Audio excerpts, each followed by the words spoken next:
All right, Chris, we're up and recording. We're back on for episode 29, I saw today, of the Political Fantasy Sports Podcast, where I am certainly provocatively moderate, Justin Schoenfelder, and you are?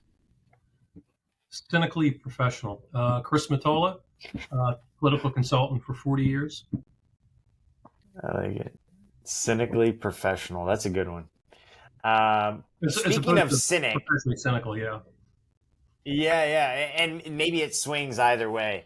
It's funny that I love that you started with the cynic, because the cynic in me was looking at some of the things that have been going on in the primaries. So Virginia, Georgia, and Oklahoma currently I was looking at.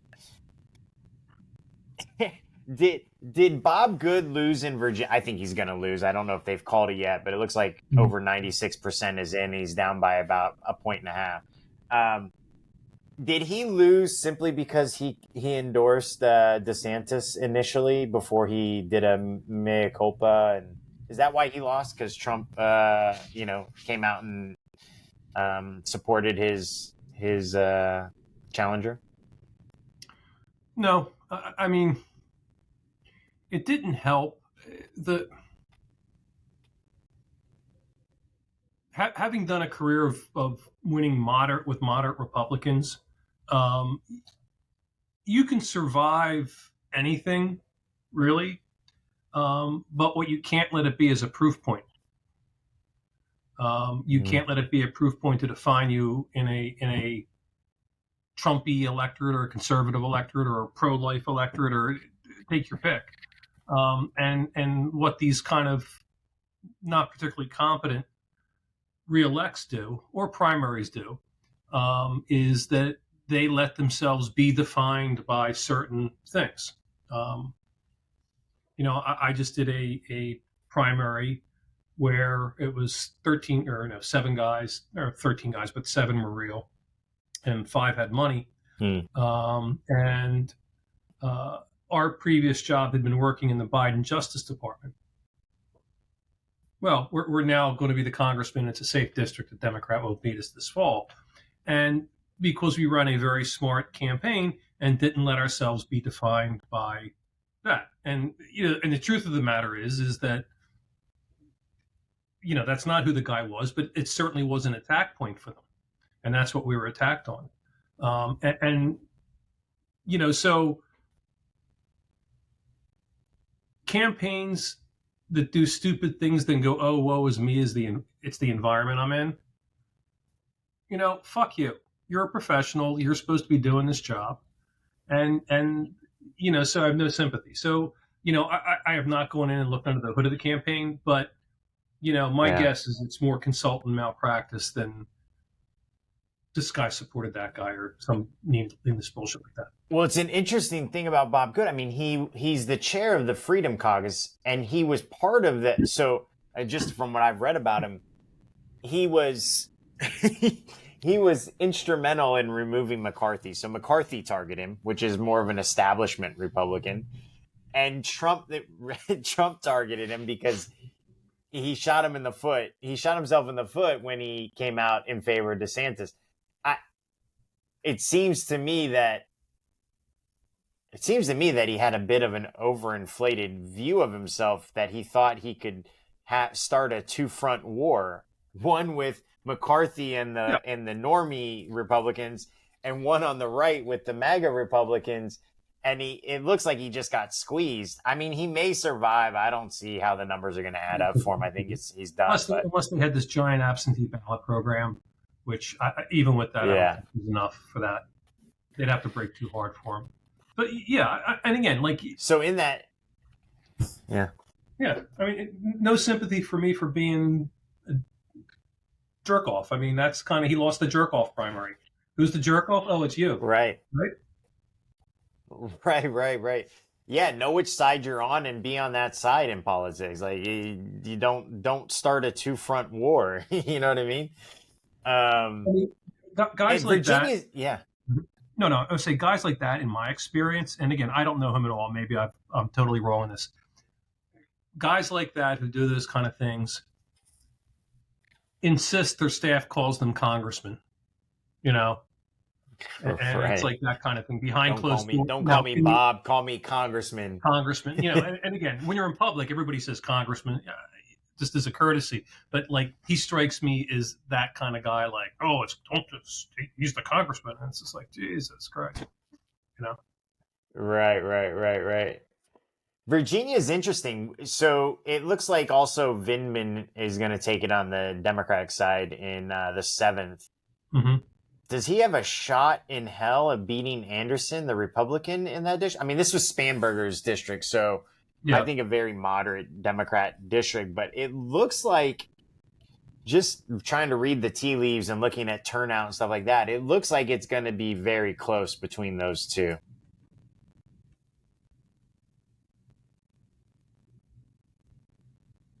Did you hear what I said? It looks like it's going to be really. It looks like it's going to be really close between Vindman and Anderson in what was Spanberger's district, with very moderate, middle of the road Democrat. But I was trying to read the tea leaves on it, and looking at turnout, looking at vote totals, and I think it's going to be really close. Do you think it's going to break for Vindman in favor? He doesn't seem to have a lot of friends on the left, let's say. I don't in the Democrats necessarily. He's a guy. And this is the other Vindman, not the Alexander. It's the other guy, the Eugene one. Yeah. It's going to be difficult. They're going to raise a lot of money, but Spanberger is actually worth talking about because I thought in congressional races the past 2 cycles she ran the 2 single best races in the country. Wow. The whole campaign, her TV was brilliant. I don't even know who did it, but I've seen it, but it was brilliant. And it was like tonally right on. And, and as long as she doesn't drink somebody's Kool-Aid, she can kind of do whatever she wants because her people seem really smart and she seems really smart. I can't remember. I remember that being a close race in our 22 contests during the midterms, or like throughout that. I don't remember the way it broke. I think it broke in her favor by kind of a substantial margin, maybe 4 or 5 points. But but it was really close throughout for a lot of it. And I think the woman she was running against a woman that was also a Navy vet, I believe. Yeah. I didn't know like the inside part of it about like the campaign per se. I was only seeing the headlines. I didn't really see a lot of the advertising because it's not my district. But that's interesting. So what does she do? I don't actually know the backstory. Why is she not running again? Is she setting herself up for governor in next year? I think she wants to run for governor. And interesting. And being in unless you were in a safe seat, if you were in one of those marginal seats, and again, that's kind of historically the kind of seats I do, it sucks because you're running every 2 years, and what happens? You get elected, transition into office, they swear you in, and you're given a list to start raising money. Totally. And you kind of do that, and so 3/4 of your first term is. And normally in those marginal seats, you have to win it almost 3 times before it becomes a safe seat. And even then, if it's a bad year or a bad wave, but you really need to have 3 really hard things. And honestly, unless you're really driven or really young or independently wealthy, who wants to spend, 6-8 years of your life doing that shit? God, I mean, consistently raising money for 8 years. Governing. People think the job is governing. It's not. The job is not voting. The job is not voting. It's all these other things. Yeah, your staff is going to tell you how to vote, right? They're gonna break down the bills. They're going to say this is how you need to. This is where you might want to vote. Yeah, it depends. I mean, and a lot of guys have a certain or the whip is going to tell you how to vote more accurately. Yeah, and the fact of the matter is that if you're me and an agriculture bill comes up, I don't have fucking. I'm going to have to listen to say, what does this mean? And if you are not Right. in an agriculture district, I mean, I'm sitting here in North Hollywood right now, so clearly not an ag district. I'm Right. going to vote however the fucking way they tell me because it doesn't matter, Totally. right? You know, Yeah. if it's a Yeah. HUD bill or it's something else, then I'm going to kind of pay a little more attention. But and so you just kind of check those Right. Right. boxes, unless you're like a Massey who just votes against everything, or you know, Right. It makes life easier when you know every vote's going to be a no. yeah, right. A principled no, a principled no. A By the principled way, no, right? yeah. So a couple of things were interesting this week, I thought, from the Biden campaign, and there were two. And I think they're inexplicable. I think one's interesting, the other is inexplicable. Okay. The first was, Biden did not. I don't think he had a great week in Normandy. Yeah. And and so the new White House thing is that it's AI. These are all AI versions of, or not disinformation, what do they call them? Not deep fakes, cheap fakes. And there are all these kind of like, this isn't really Biden wandering off and lost. And it's a really interesting path to go down. I think it is a bad one for them because it's like, it's literally like the Orwell 1984, like, the party's last edict was not to believe your eyes and ears. And, you see Biden shuffling, you see him turning around, and you see it over and over again on network. I mean, it's not just some, RNC video they put out. You see it over and over. And the fact of the matter is that everybody has seen a relative like that or as a neighbor that's like that, and they know what that is. Yeah. And to say, oh, that's not really happening is kind of insane because it destroys your credibility. If you tell me that, like the footage I'm seeing of Joe Biden, that he's Michigan. I think I said last week, Michigan J Frog, right? The frog that Did you say that? I don't remember you saying. So like a lot of the White House spin and a lot of like DNC spin is he's Michigan J Frog, which was the famous Looney Tunes Warner Brothers cartoon where there was the frog, and when he was alone with one person, he would dance and he would sing and he would tap dance and hello my baby, hello. Classic cartoon.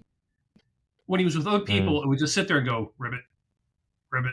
And basically, right. super sharp but engaged, and he's doing backflips and reading the Magna Carta out loud in Latin backwards, and right. But they're doing Michigan J Frog, and that's bad. The other thing that they're doing, they announced that they're going to spend $50 million in swing states, attacking Trump for being. Basically being a crook and felon and that kind of stuff. And I was struck by two things: that $50 million isn't nearly enough. It's kind of small potatoes if you're going to throw it into 4 states. But number two, more importantly, that they're rerunning Hillary Clinton's 2016 campaign, which is basically Orange Man bad. And they also are making the contrast between Biden and Trump. Two things that they lose on. Because I don't know if there's a person in this country, maybe there is somebody that was, just came out of a coma this morning, that thinks Trump is a good person or an ethical person or we know that about him. We've always known that about him. We knew that about him in the 80s. His life was pre-TMZ. His life was Entertainment Tonight, the New York Post, and kind of who the guy Page 6. is. And so to do Orange Man bad, it's no new information, and it's like, yeah, I know, but, and the other problem is they insist upon making Biden the centerpiece of this when. If I was doing it, and maybe they've tested it, maybe it doesn't work, but instead of talking about that, I am, dear leader who invested in, green energy and all that bullshit. Find somebody in the state of Michigan who got a job because of the green energy project. That's the spot. Right. So the contrast isn't between Donald Trump and Joe Biden. It's Donald Trump and Joe Bag of Donuts. And again, that's like really basic. It's basic stuff that I don't understand. The other piece of this is that, and I think we talked about this maybe in episode 8 or something, that one of the most powerful contrast in American politics is what we call crook versus fool. And if voters are presented with a choice between a crook or a fool, they will pick the crook every time. I mean, Edward Edwards in Louisiana, Nixon over McGovern, Johnson over Goldwater, even though it wasn't quite that. But you can go over and over and over again. And because they think a crook you can deal with, and a crook ultimately is going to have a certain amount of self-interest involved, but a fool will make the world dangerous. And so that's why the Trump campaign prints out T-shirts of his mugshot, right? Yeah. No, the interesting thing is that they are embracing it. And interestingly enough, it does get him a certain amount of credibility with a certain segment of voter for sure.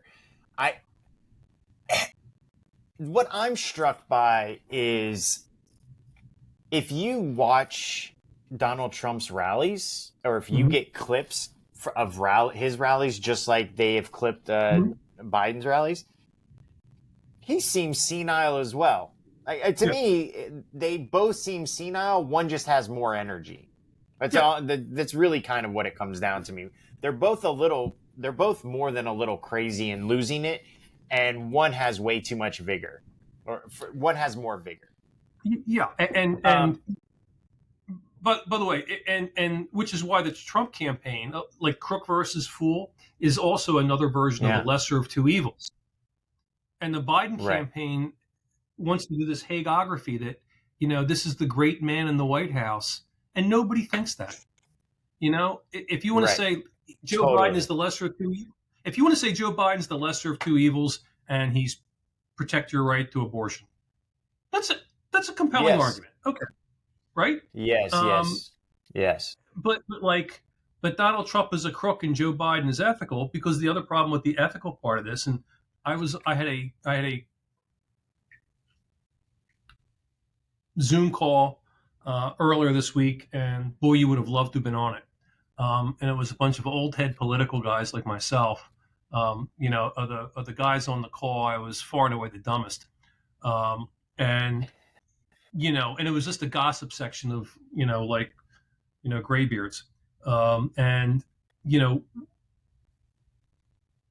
One of the things that they said was that they think that the race, barring something else, is over because voters have just decided, very simply, Joe Biden is too old. One, and his performance, the reason he, on foreign policy, on the economy, on these different things, that he trails Trump in who would best be able to perform. The reason what's driving that isn't so much a particular policy or ideology. It's that people know president is a hard job and he's too fucking old. The second thing was on Trump's ethics. When you push on Trump's ethics, what pops back over and over again is like, yeah, but Biden has a grandchild he doesn't even talk to. And it's really, really interesting that people kind of have that moral weight, because you probably know somebody that's committed a crime or has been in trouble, and you kind of think certain ways about him. And you also probably know that somebody who has not talked to their grandchildren or has estranged themselves from the family, and that says something about the person's character too. And those two things. So, basically, part of the thing was, it was that by holding that granddaughter at arm's length and not really acknowledging her, mitigates to a great deal Trump's 34 felons. And again, this wasn't me saying this. This was other people smarter than me saying that, if you're out there in a swing state and you're undecided and don't like them both, you weigh that. Yeah.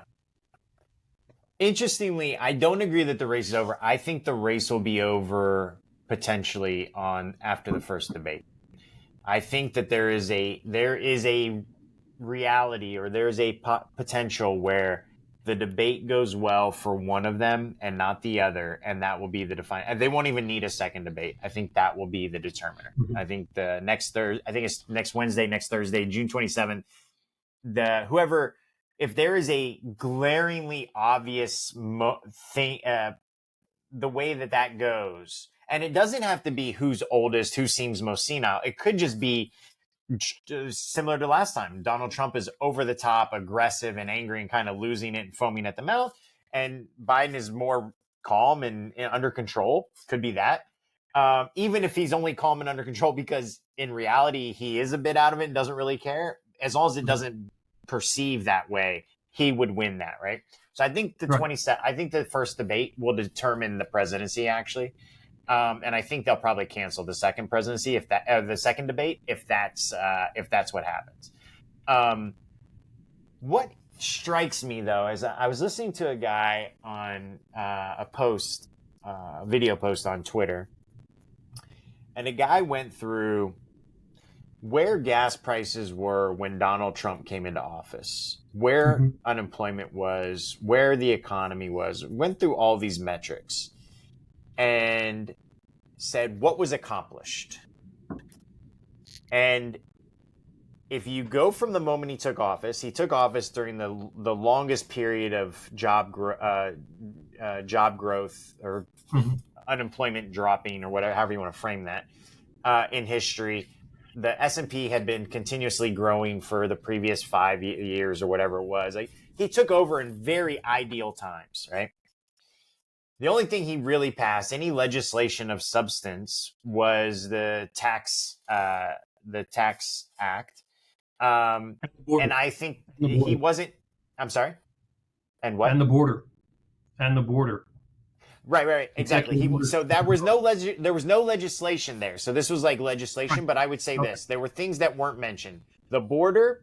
I would also say that the peace deal between Saudi Arabia and Israel, that the Israeli peace deal, and I think criminal justice reform are things that you should give him some credit for. That were not.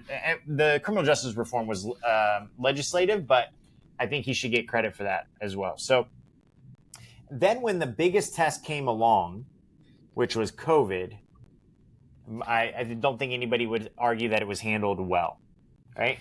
And then he compared Biden's start date to where things are now. Mm-hmm.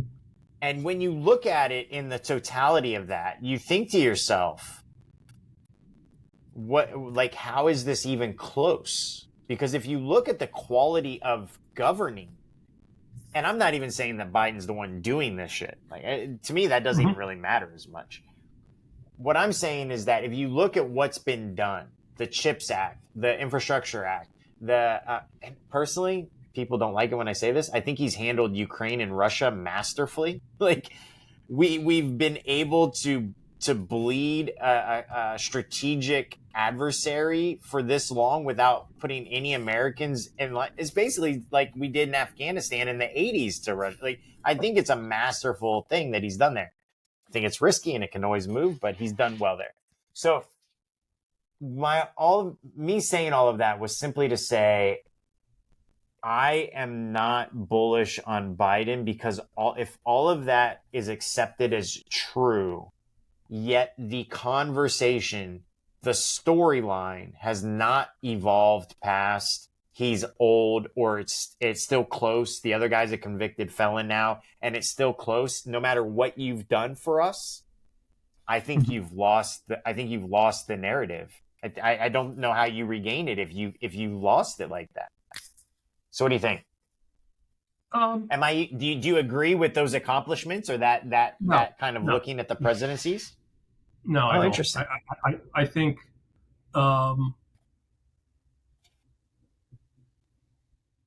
I think Trump is remembered that a lot better than I thought it was going to be, and then COVID hit.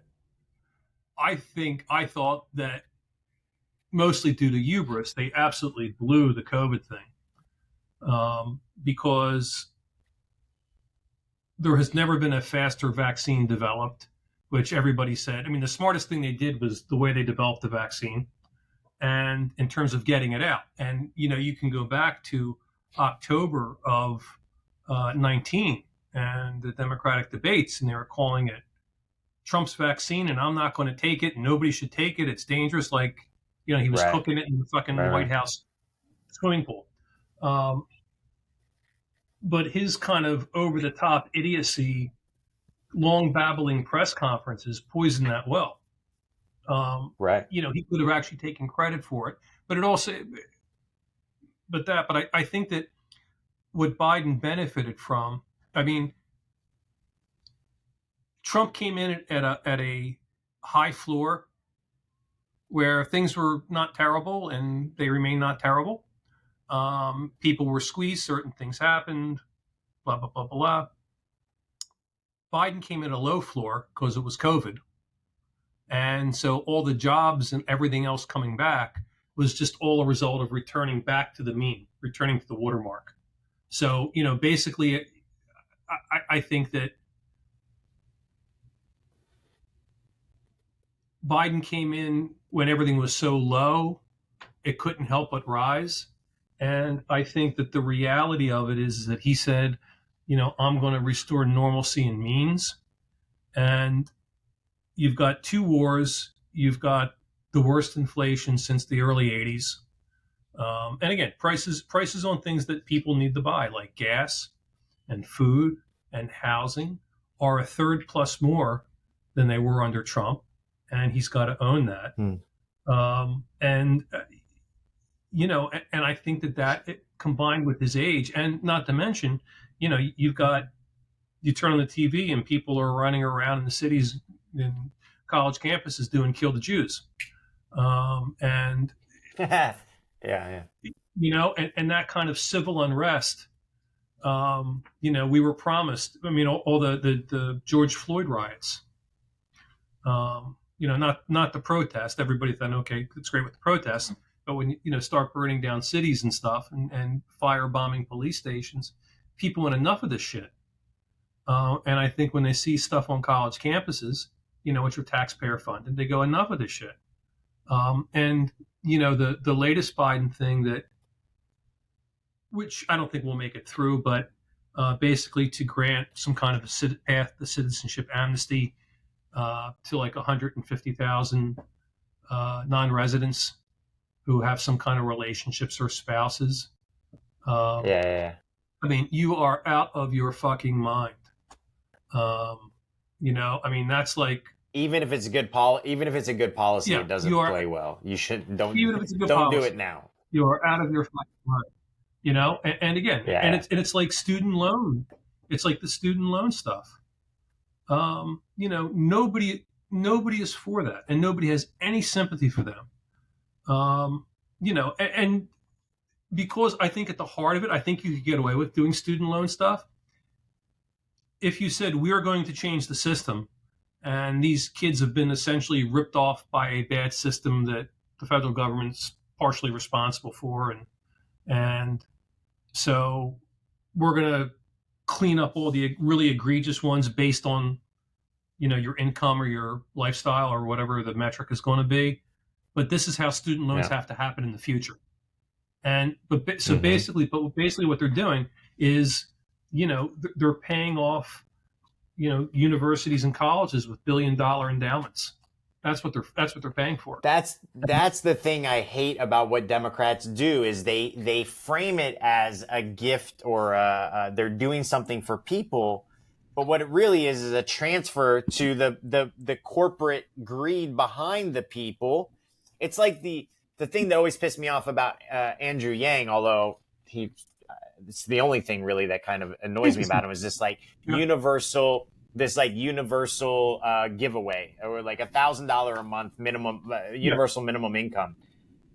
You give somebody $1,000, all they're going to do is transfer that money to their deductible, their health insurance or some other. It's just going to go to corporations. That's all it does.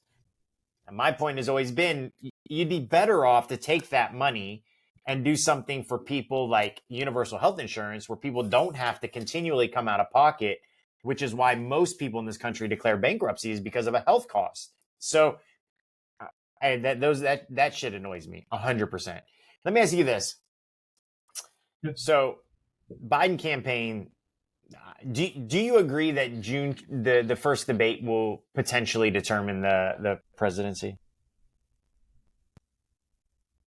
I think it will do a lot to cement stuff. I don't know.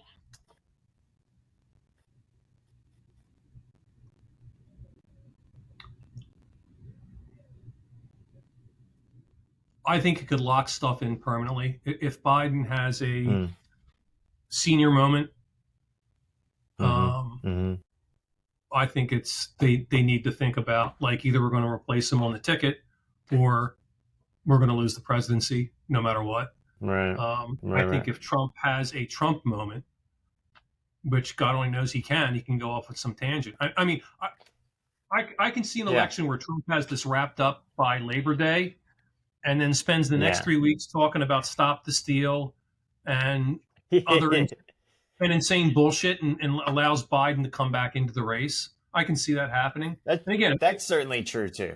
That's certainly true. And if Trump spends 90 minutes talking about, the jurors, it was all rigged and it was a fix, and I mean, the only thing either guy has to do to win the debate is act remotely normal.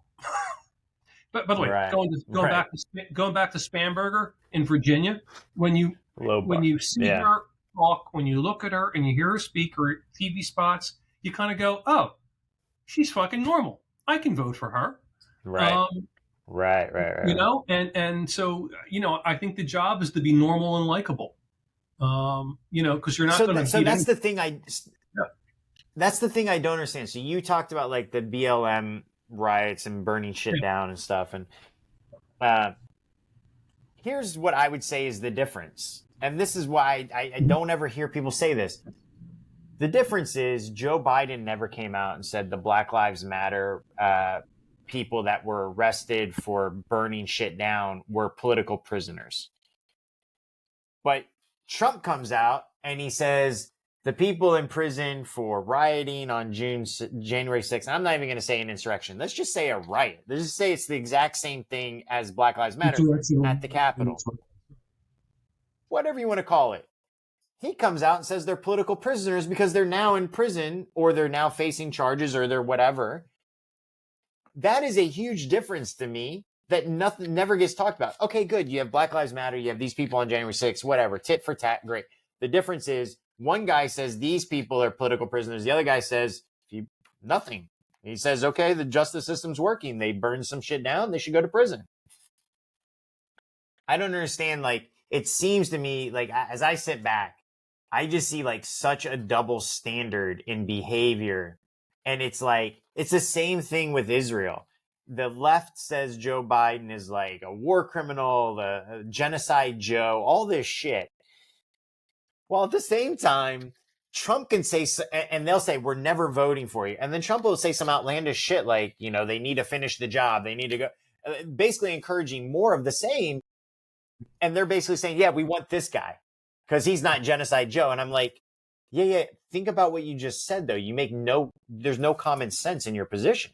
Do you know what I mean? Not you, but these people. So I'm like, there's not a lot of common sense. What the hell are we talking? What the hell are we talking about? Yeah. Well, I mean, that's kind of the history of ideologues and any revolution. It becomes a point where you can't be pure enough. Like, it's the hunt for purity. I mean, the Bolsheviks versus the Mensheviks. In the show trials, the famous, Congress, the 8th Congress of the Soviet Union in 23, I think it was, it started great, Stalin's great purges. I mean, that's what, ideology makes you fucking crazy. I mean, I always have to laugh. I mean, well, not laugh. It's kind of like I grimace, where, Queers for Palestine. And you kind of go like, You know, Yeah. this is a It's like, what the fuck are you talking about? patriarchal. This is a theocratic patriarchal Right. autocracy that, do you think you're going to be like in the new regime? Do you think you're going to be reading fucking tarot cards and making granola for Right. people? Right. Right. I mean, and Right. again, and some of it's hot youth. I was never particularly like that, just because that's not the way I'm wired. But I kind of get that altruism, that kind of a better world kind of thing you can. Um, Yeah. but at a certain point, you're required. And again, I get that from students. But at a certain point, as an adult, you should be required to get your head out of your ass and actually see things for kind of what they are. I mean, to me though, this also, and not to belabor the point, but the criminal versus the fool, or in this case, let's just say the senile without vigor versus the senile with vigor. Am I the only person in the world then that would rather have the senile without the vigor? I feel like that's a safer world. The guy who actually can't activate his senility into reality because there are people around him that can prevent him from doing that, versus the guy like Donald Trump to me is more like the fucking Dr. Strangelove, let's nuke the world kind of potential, than the other guy who's like senile but doesn't have the vigor to want to blow up the world. Do you know what I mean? It's like, which one is safer? I mean, I had a meeting yesterday and we were talking about politics, and it was like with our banking partners, and they were asking how it's going, and we started talking about politics, and I said, I don't think anybody thinks this election is like the best America has. Regardless, we're just all going to have to hold our nose for 4 years. So for me, it's like, which one is the more stabilizing thing?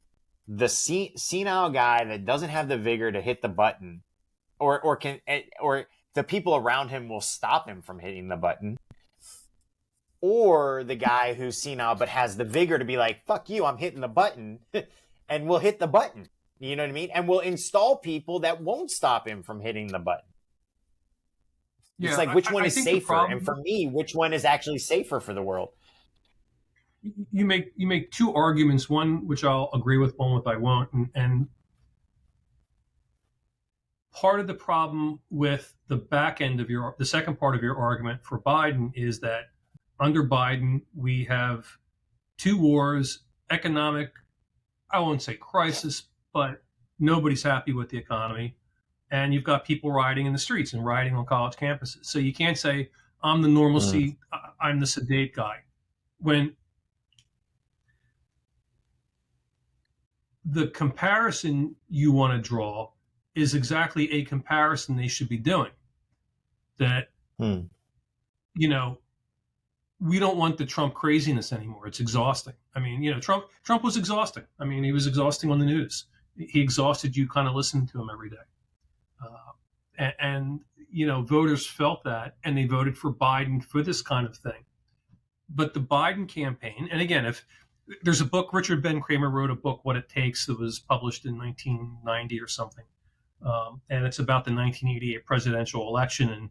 And if you're in my business, it's kind of a Bible. It's brilliant. But there's a chapter on Joe Biden, and Joe Biden, his entire career, has been intent upon being seen as the great man. And if a campaign that would say, look, you don't always agree with what I want to do, and I know I'm older, I'm not the guy I was, but I'm steady, and we're making progress on these things, and we can't go back to crazy. Right. And I'll protect your right for abortion. That's a fairly compelling argument. Right. But if you add in, and I'm listening to you, and I'm now making the border more secure because I listen to you. Yeah, and like what I call good Biden. In 2020, there were 3 great Biden clips. There was him talking to the little kid with the stutter. There was him talking to the elevator operator at the New York Times, and him talking to the pastor in South Carolina, or it was South Carolina, who had lost his wife. Like, that's the guy I want as president. And it was all done almost in a whisper. But when Biden gets a speech, he gets out and he yells, and he's he was talking about fighting a reporter the other day, and like, are you out of your fucking mind? It's like you can't even walk when you're wearing those Right. nursing home shoes with the things. And so just kind of, but again, embrace what you are, because voters see Right. it. Right. And is this, and again, I Right. don't know this White House. Well, I don't know this White House well, but like people running around saying, he's the great man. You don't want to say that. And nobody's going to say. I mean, Richard Nixon won one of the great electoral landslides in American history in 1972, and everybody thought he was a crook. And Right. so they didn't run the reelect by saying Nixon, he's honest. It was Nixon is a big guy and a tough guy for a tough world. But there's the famous H.R. Haldeman conversation with Nixon, and Nixon said to Haldeman, he says, Bob, he said, people don't seem to like me. And Haldeman said back, Mr. President, you're not very likable. And Nixon paused and he said, well, that's true. And that's kind of like really good politics. Like the acknowledgement of like, people think you're too old, Mr. President. And it's like, well, yeah, I am. No shit. Right. But again, there's rationales you can do and there's campaigns you can run, but you're not going to run on he's a crook and I'm honest, especially not when you got Hunter hanging around you. Because everybody knows, everybody knows what that is too. And it's like, everybody knows what that is. But like you have to run the campaign that voters want to hear as opposed to the one you think is in your mind. And, in the early part of my career, I would get my ass kicked by running the campaign that I thought I should run as opposed to not listening to voters. And what do they want to hear? It's the same thing in business, Chris. Like you can build the app that you want to make, or you can make changes based on user feedback and give the users what they want. It's like one is the route of ego, and the other one is the route of riches. So which one are you going to please? And you guys, I see a lot of crossover there because I think it's the same. I think you're right. Facebook doing Meta. That whole crazy Meta world thing that they dropped $1 billion on, and apparently it was something Zuckerberg wanted. So insane, And it's like, trust me, if I had his money, I'd be doing all kinds of crazy shit. But again, if you are a professional working in politics, working to reelect the president, you have a duty not to do the shit that Jill Biden wants or Joe Biden wants. There needs to be a truth teller. And again, some of the people on the campaign, I know. I don't know if have had access cut off. I don't know if they're listened to. But they know this shit better than I do. And it's inexplicable. Well, should we leave these two schmoes behind and move on? Because who knows what I will say, though, about the debate. We are going to host a debate watch party while I'm in San Francisco, currently wrapping up the details now. So if anybody who's listening to this is in the San Francisco area on June 27th, send us a message on Twitter. We'll give you the address. It'd be great for you to come out. So actually, I may be in San Francisco then. Oh shit! Then you definitely we have to come for the debate. Yeah, absolutely. Okay, great, awesome. You mentioned Mark Zuckerberg, so let's just jump because we have to cover. I think it's actually potentially the biggest story I've seen all week. So the Ted Cruz fundraising docs that were left in the in the hearing room. Have you gone through and read any of those? Oh my God. Okay, so this story has basically three major chapters. The first chapter is and I'm going to try to give credit to the guy who did this. I'll look up who it is, but a politics reporter guy said, Ted, somebody left this these campaign fundraising documents for Ted Cruz in the hearing room, and he got his hands on them and he posted them on Twitter. and I'm going to tell you exactly who it was. But so then he posted on Twitter. So what do you think the bastion of free speech did with that post? Put it on Facebook, put it on Insta, put it on X. It blocked access to it. It deleted the posts. All of the posts that had the links or the images of the documents. So the first one that says, we've got this, this information, it still says it. And then the thread, you click on the thread and there's nothing there. So the guy who posted it initially, yeah, I mean, listen, I see a future where we could work with Twitter or X, and I would like that. But yeah, I think if you're going to be free speech, right? But so the guy who did this initially, his name is Pablo Manriquez. He goes under Pablo Reports.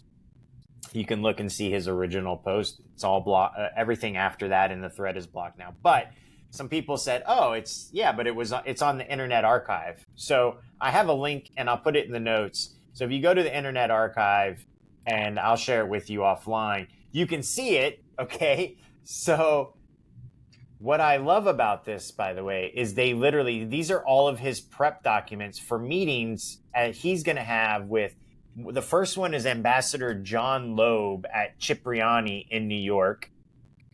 He goes from there to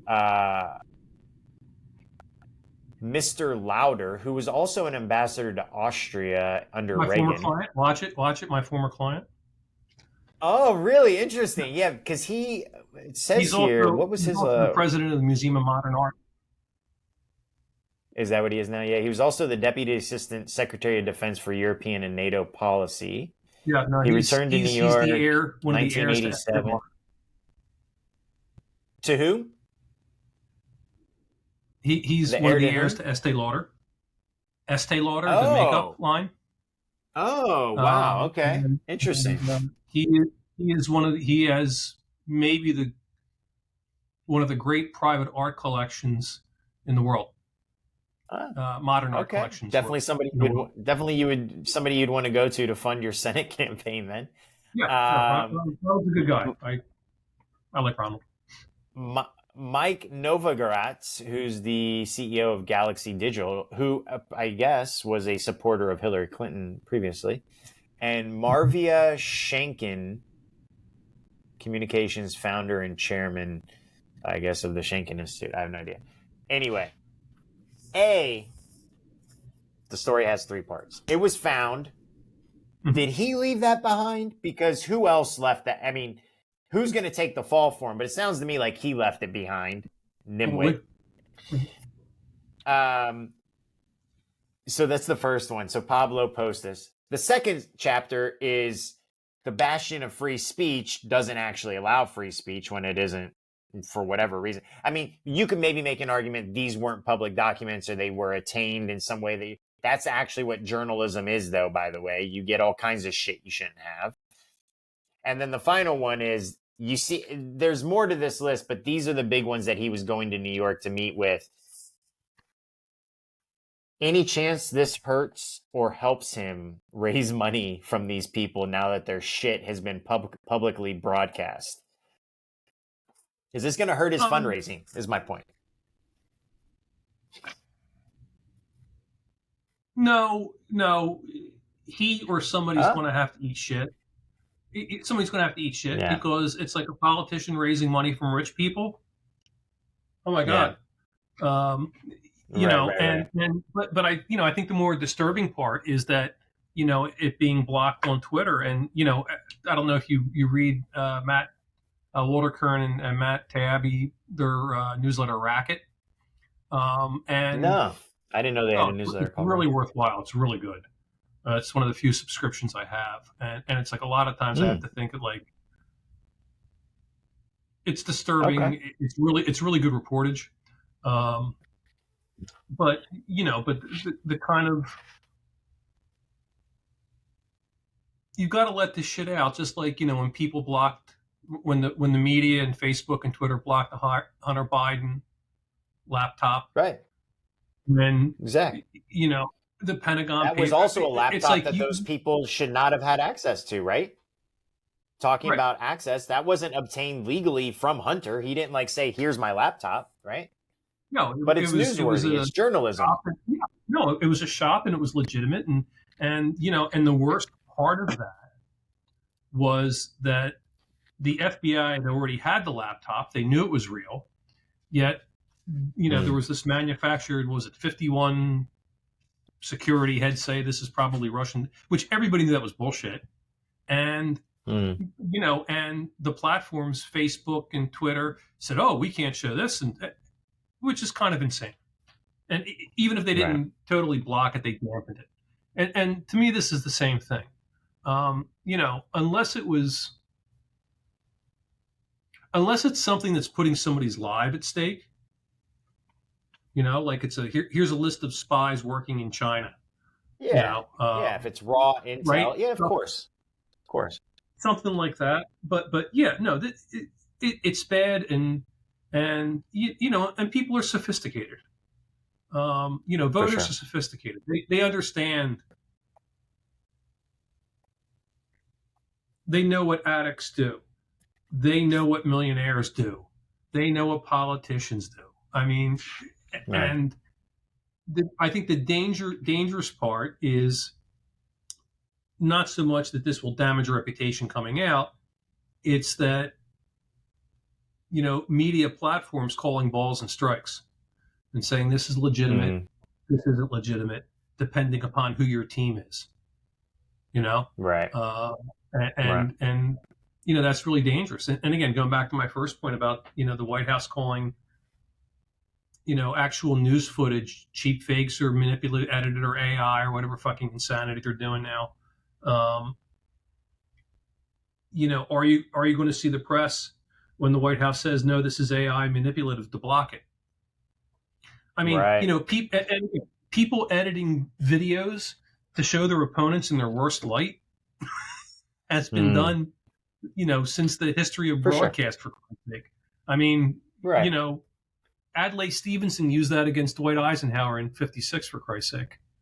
So, yeah, by the way, it's kind of a piece of trivia. But especially because it wasn't Adlai Stevenson. His reputation now is for being kind of above politics in a way, right? Yeah, no, he was the governor of Illinois. He was all about politics, but he just wasn't. Right, he was a machine, right? Yeah, I mean, he was the machine guy, and not particularly, But yeah, that's his reputation, is for being an intellectual. I'm an intellectual running exactly. the machine. Right. But it's like Buckaroo Banzai, rock star brain surgeon. But you ever see that Buckaroo Banzai?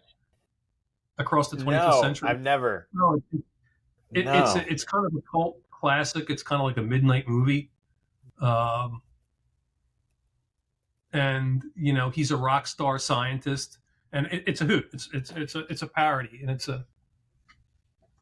But, you know what it reminds me of? Actually, I'm looking at the cover art of it. It reminds me of Pee Wee Herman. Yeah, it's very much. It kind of feels like that. By the way, the star of that. I mean, he's even wearing, in this thing I'm seeing, by the way, in the trailer, he's got a suit with a bow tie. I wonder if there's any crossover in this, like if one or the other was somewhat inspired by the other, because that's it. It hit me, and I was like, "Is that Pee Wee?" So the actor Peter Weller was the original RoboCop.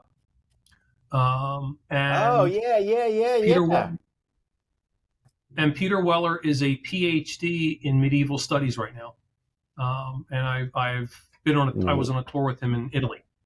We kind of lectured. We were at a thing, but he's like, he's or not medieval, Renaissance. He's a PhD in Renaissance architecture or something. But anyway, interesting guy. There's a hell of a cast here, by the way. Peter Weller, okay, John Lithgow, Jeff Bloom, Ellen Barkin, and Christopher Lloyd. Yeah. It's worth. It's not the greatest movie in the world, but it was one of those movies when it came out, Yeah. you would run around quote it to each other. Yeah. Oh, that's crazy. Okay. All right. Well, I now I have to watch it. Yeah. The one thing I wanted to throw in a little gasoline on the fire as we wrap up here was in addition to the takedown of freedom of speech stuff on Twitter X. I don't know if you saw this, but several accounts that had blue check marks, they apparently didn't pay their AI chat GPT fee for credits. Mm-hmm. So literally in the post, it showed that they couldn't post anymore until they refilled their credits. So it was basically like exposing, and to Twitter's credit, Twitter took down some of these that were exposed. And the writing, what language do you think the writing was in? Urdu. That's right. It was in Cyrillic. It was Russian. And at one point, people were like trying to engage with the accounts and giving it prompts to make a song about the presidents. And anyway, it's a hot mess. All right, I think that's it. I did want to say one thing. Did you see the guy in Georgia that was convicted of on January 6th that was running for Congress? Hand was his last name. He walked out of a debate for the House seat. Something about I don't believe in this debate because this candidate isn't real or something. Anyway, he lost, but he still got over 34% of the vote, which to me seemed like a lot for somebody who refused to even debate. But there's always 30%. Okay. Over under how many times Biden is going to refer to Trump being a convict or a felon in the debate. I'm going to say 3.5 times. Oh, I want the over. I want the over on that. Really? I think there's a risk because then it seems like, oh, you really did set this whole thing in motion just so you could cudgel him with it. Like you don't want to use it too much. You think way over? I think way over. I'm going to go 7, 8. I would go that high. Okay. All right. 7 or 8. All right. Well, that's another one, Chris. I'll see you next week, and maybe we'll be recording together in San Francisco. So it'll be a lot of fun. All right. Man. I'll talk to you soon.